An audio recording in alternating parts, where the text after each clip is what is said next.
Je vous présente un nouveau tutoriel sur EPP Pay Pro 2017 sur la création du bulletin de paye. Alors, l'objectif de ce tutoriel est de vous présenter toutes les options disponibles sur le bulletin de paye et comment réaliser un bulletin de paye, sachant que nous verrons en détail à travers différents tutoriels toutes les options proposées dans le bulletin de paye, notamment comme la saisie des congés payés, la saisie des variables, comment insérer des rubriques et les enlever.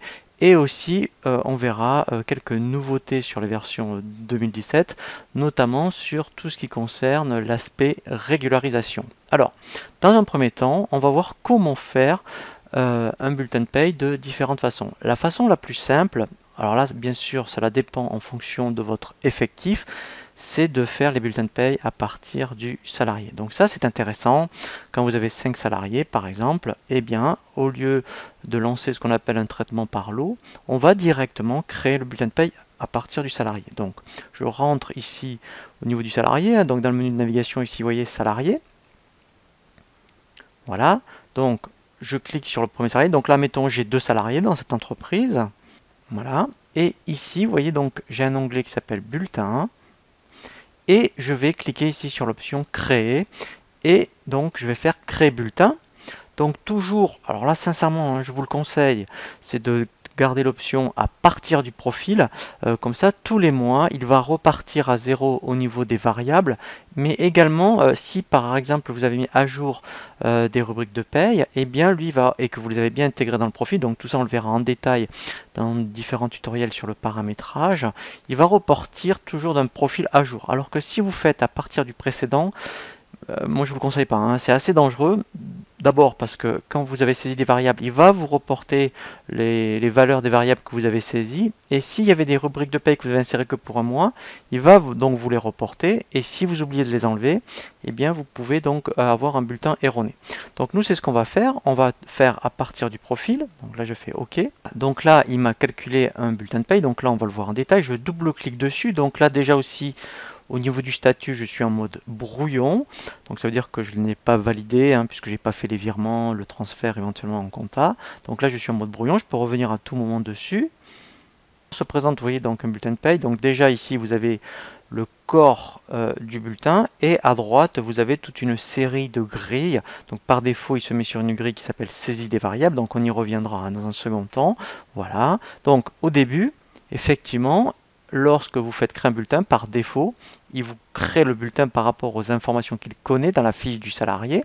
Et là, vous voyez, donc déjà, alors si vous avez suivi le tutoriel sur la fiche salarié, quand on fait des entrées ou sorties en cours de mois, vous voyez, c'est lui-même qui enlève les heures. Vous voyez, donc comme c'est un salarié qui est rentré le 6 septembre, et bien automatiquement, il a enlevé 21 heures. Donc ça, c'est vraiment très intéressant. Donc là, effectivement, vous avez les dates de paye, la fin de mois, quand est-ce qu'il est payé. Ici, donc, là, en fait, on a préparé à partir du profil. Donc, c'est vrai que si vous faites à partir de la fiche salarié, vous n'aurez pas à le faire. Mais si vous supprimez le bulletin ici, on pourrait très bien refaire après préparer à partir du profil bulletin. Calculer, donc là, en fait, ça, c'est quand on va saisir des variables. Alors, tout dépend comment vous l'avez coché dans les informations société. Soit automatiquement, dès qu'on saisit des variables, ici, elles vont apparaître toutes seules. Sinon, il faut penser à faire calculer.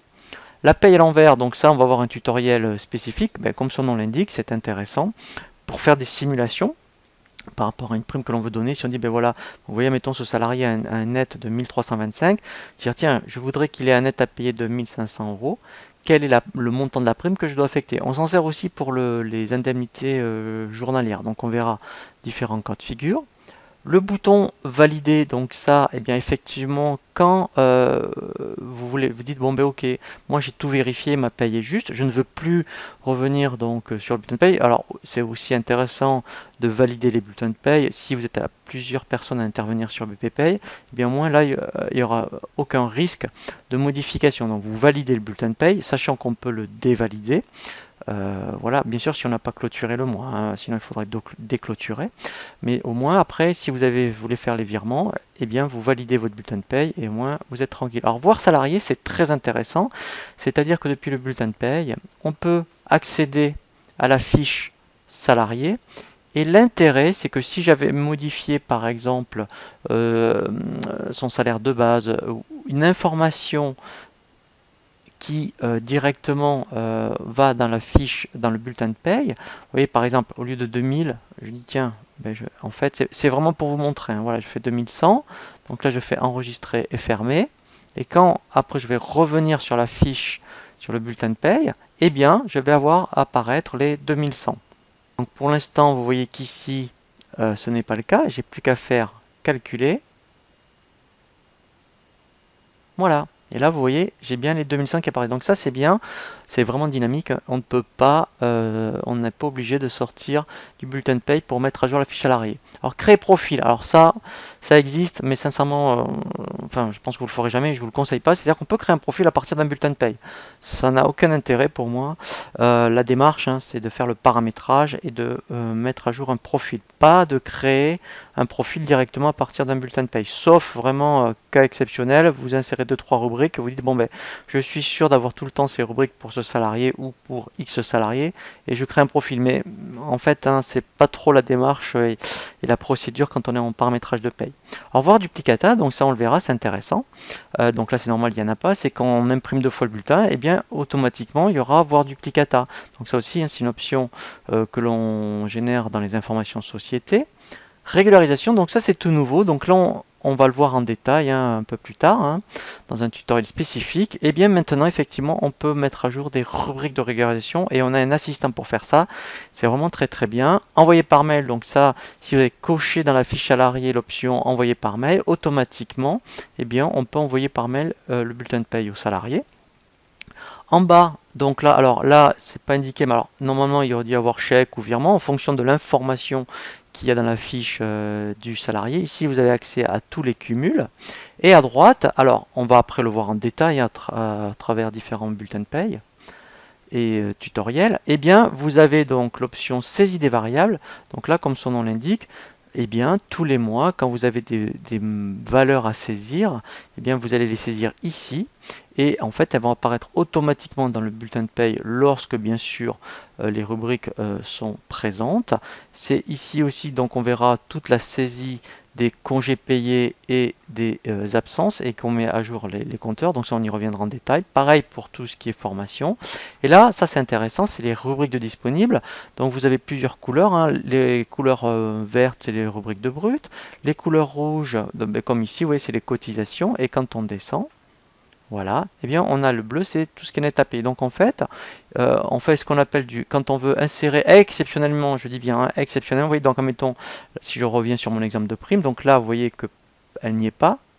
Si vous dites exceptionnellement, eh bien je veux mettre une prime, bon par exemple je vais prendre prime de bilan, eh bien on clique dessus, on peut même après, vous voyez, faire ce qu'on appelle du glisser-déposer, je garde le bouton gauche de la souris enfoncé, voilà.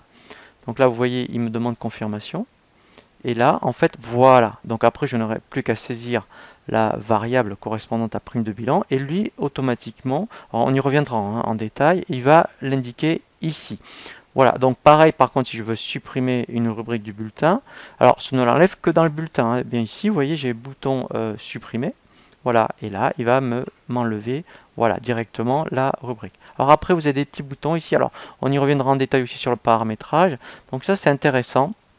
C'est qu'en fait, ça permet de voir après, d'expliquer une rubrique de paye. Donc en fait, ce qui est bien, c'est que quand vous voulez connaître un petit peu tiens, comment ça marche cette rubrique, donc en fait, vous avez le bouton ici expliquer. Et là, en fait, vous allez voir, hein, on va avoir une explication sur le paramétrage de la rubrique. Voilà. Et là, au moins, vous voyez, vous avez l'explication. Alors, bah, après, c'est vrai que c'est assez fastidieux en lecture, mais au moins vous avez l'explication de savoir comment fonctionne la rubrique. Donc ça peut être intéressant quand on fait du paramétrage. Voilà. Alors, quand on a fini le bulletin de paye, effectivement, donc on fait ici un aperçu déjà pour voir ce que ça donne. Donc là, je vais enregistrer le bulletin de paye. Donc là, il me donne après l'aperçu. Donc si ça me convient, après effectivement, alors depuis là, je peux l'imprimer. Voilà. Et après, effectivement, hein, on peut le valider. Voilà, donc ça, c'est la première façon de faire le bulletin de paye. Donc là, alors, je vais faire exprès de le supprimer.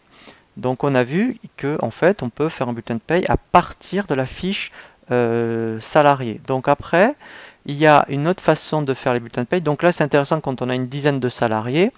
Alors bien sûr, après, alors on verra des tutoriels sur comment saisir des variables en lot, hein, voilà. Mais une fois qu'on a saisi des variables, eh bien on peut directement faire ce qu'on appelle une préparation de bulletin de paye. Donc en fait, après ici vous avez, alors je coche, donc là j'en ai deux, mais si j'en avais 10 ou 20 ou 50, eh bien je cliquerai ici et ça sélectionne tous les bulletins de paye. Et après, vous voyez dans les tâches ici, alors d'où l'intérêt de se servir du menu de navigation.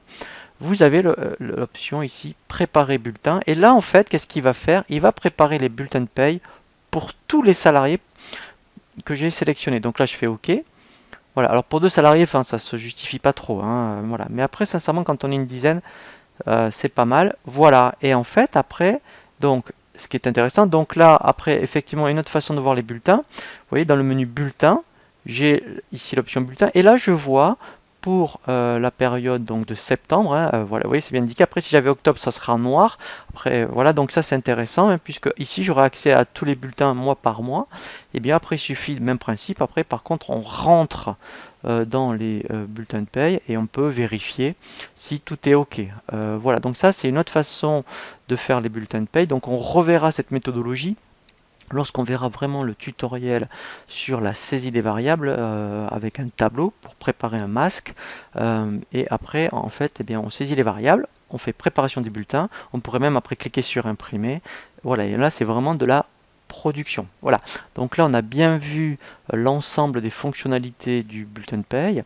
Maintenant je vais vous proposer différents tutoriels et on va commencer par effectivement le tutoriel sur les congés payés, puisqu'on va voir comment mettre à jour les compteurs congés payés et la saisie des congés payés dans le bulletin de paye.